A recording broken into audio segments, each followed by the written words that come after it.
लुप्त हो जाएंगे बद्रीनाथ और केदारनाथ, भविष्यवाणी।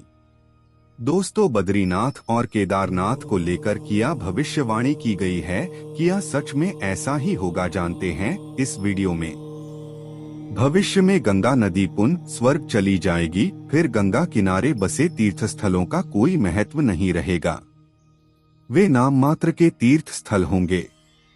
केदारनाथ को जहां भगवान शंकर का आराम करने का स्थान माना गया है, वहीं बद्रीनाथ को सृष्टि का 8वां वैकुंठ कहा गया है, जहां भगवान विष्णु 6 माह निद्रा में रहते हैं और 6 माह जागते हैं।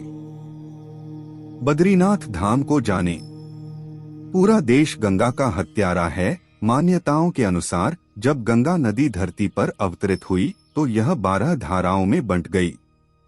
इस स्थान पर मौजूद धारा अलकनंदा के नाम से विख्यात हुई और यह स्थान बद्रीनाथ, भगवान विष्णु का वास बना। अलकनंदा की सहचरणी नदी मंदाकिनी नदी के किनारे केदार घाटी है, जहां 12 ज्योतिर्लिंगों में से एक सबसे महत्वपूर्ण केदारेश्वर है।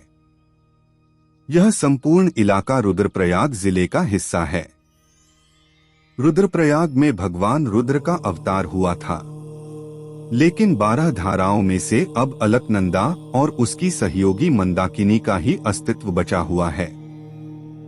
तीसरी आगे चलकर वह नदी जिसे गंगा कहा जाता है।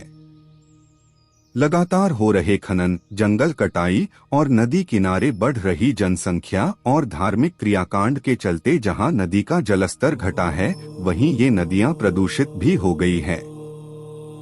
केदार घाटी में 2 पहाड़ हैं, नर और नारायण पर्वत। विष्णु के 24 अवतारों में से एक नर और नारायण ऋषि की यह तपोभूमि है। उनके तप से प्रसन्न होकर केदारनाथ में शिव प्रकट हुए थे।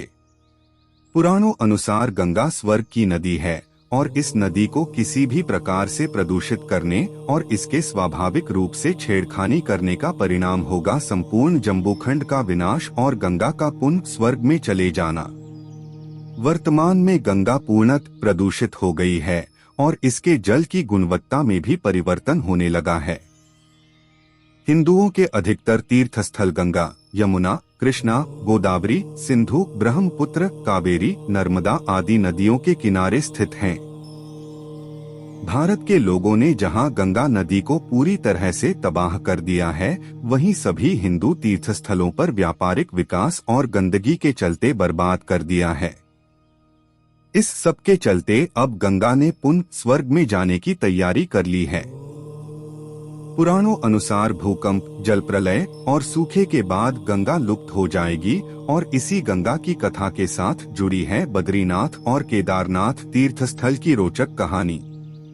नृसिंह भगवान की मूर्ति। अब बद्रीनाथ में नहीं होंगे भगवान के दर्शन, क्योंकि मान्यता अनुसार जोशीमठ में स्थित नृसिंह भगवान की मूर्ति का एक हाथ साल दर साल पतला होता जा रहा है।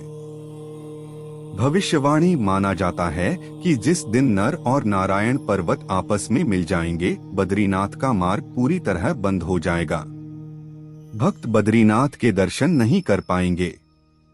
उत्तराखंड में आई प्राकृतिक आपदा इस बात की ओर इशारा करती है कि मनुष्य ने विकास के नाम पर तीर्थों को विनाश की ओर धकेला है और तीर्थों को पर्यटन की जगह समझकर मौजमस्ती करने का स्थान समझा है, तो अब इसका भुगतान भी करना होगा।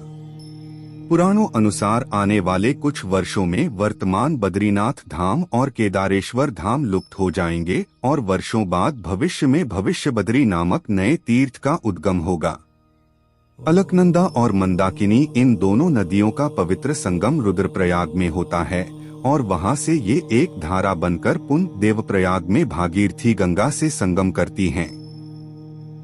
देवप्रयाग में गंगा उत्तराखंड के पवित्र तीर्थ गंगोत्री से निकलकर आती है। देवप्रयाग के बाद अलकनंदा और मंदाकिनी का अस्तित्व विलीन होकर गंगा में समाहित हो जाता है तथा वहीं गंगा प्रथम बार हरिद्वार की समतल धरती पर उतरती है। भगवान केदारेश्वर ज्योतिर्लिंग के दर्शन के बाद बद्री क्षेत्र में भगवान नरनारायण का दर्शन करने से मनुष्य के सारे पाप नष्ट हो जाते हैं और उसे जीवन मुक्ति भी प्राप्त हो जाती है। इसी आशय को शिव पुराण के कोटि रुद्र संहिता में भी व्यक्त किया गया है। तस्यैव रूपं दृष्ट्वा च सर्वपापैः प्रमुच्यते। जीवन्मुक्तो भवेत् सोऽपि यो गतो बद्रीवने। दृष्ट्वा रूपं नरस्यैव तथा नारायणस्य च। केदारेश्वर नाम नष्ट मुक्ति भागी न संशय। बद्रीनाथ की कथा अनुसार सतयुग में देवताओं, ऋषि मुनियों एवं साधारण मनुष्यों को भी भगवान विष्णु के साक्षात दर्शन प्राप्त होते थे। इसके बाद आया त्रेतायुग। इस युग में भगवान सिर्फ देवताओं और ऋषियों को ही दर्शन देते थे, लेकिन द्वापर में भगवान विलीन ही हो गए। इनके स्थान पर एक विग्रह प्रकट हुआ। ऋषि मुनियों और मनुष्यों को साधारण विग्रह से संतुष्ट होना पड़ा। शास्त्रों अनुसार सतयुग से लेकर द्वापर तक पाप का स्तर बढ़ता गया और भगवान के दर्शन दुर्लभ हो गए। द्वापर के बाद आया कलियुग, जो वर्तमान का युग है। पुराणों में बद्री केदारनाथ के रूठने का जिक्र मिलता है। पुराणों अनुसार कलियुग के 5000 वर्ष बीत जाने के बाद पृथ्वी पर पाप का साम्राज्य होगा। कलियुग अपने चरम पर होगा, तब लोगों की आस्था लोभ, लालच और काम पर आधारित होगी। सच्चे भक्तों की कमी हो जाएगी। ढोंगी और पाखंडी भक्तों और साधुओं का बोलबाला होगा। ढोंगी संतजन धर्म की गलत व्याख्या कर समाज को दिशाहीन कर देंगे। तब इसका परिणाम यह होगा कि धरती पर मनुष्यों के पाप को धोने वाली गंगा स्वर्ग लौट जाएगी। केदारनाथ का दूसरा नाम क्या है? केदारनाथ मंदिर उत्तरी भारत में पवित्र तीर्थ स्थलों में से एक है, जो समुद्र तल से 3584 मीटर की ऊंचाई पर मंदाकिनी नदी के तट पर स्थित है। इस क्षेत्र का ऐतिहासिक नाम केदार खंड है। बद्रीनाथ का दूसरा नाम क्या है? बद्रीनाथ धाम सा धार्मिक स्थल है, जहां नर और नारायण दोनों मिलते हैं। धर्म शास्त्रों की मान्यता के अनुसार इसे विशालपुरी भी कहा जाता है और बद्रीनाथ धाम में श्री विष्णु की पूजा होती है, इसीलिए इसे विष्णुधाम भी कहा जाता है। बद्रीनाथ या केदारनाथ में से कौन बेहतर है? भगवान शिव की भूमि कहे जाने वाले केदारनाथ में सबसे ऊंचाई पर स्थित ज्योतिर्लिंग है। मंदाकिनी नदी के तट पर स्थित बर्फीली पृष्ठभूमि में इस मंदिर का दृश्य भव्य है। बद्रीनाथ, जिसका नाम भगवान बद्री विष्णु के नाम पर रखा गया है, अलकनंदा नदी के किनारे स्थित है। भारत में 4 धाम कौन सा है? 4 धाम भारत में उच्च तीर्थ महत्व वाले 4 स्थान हैं।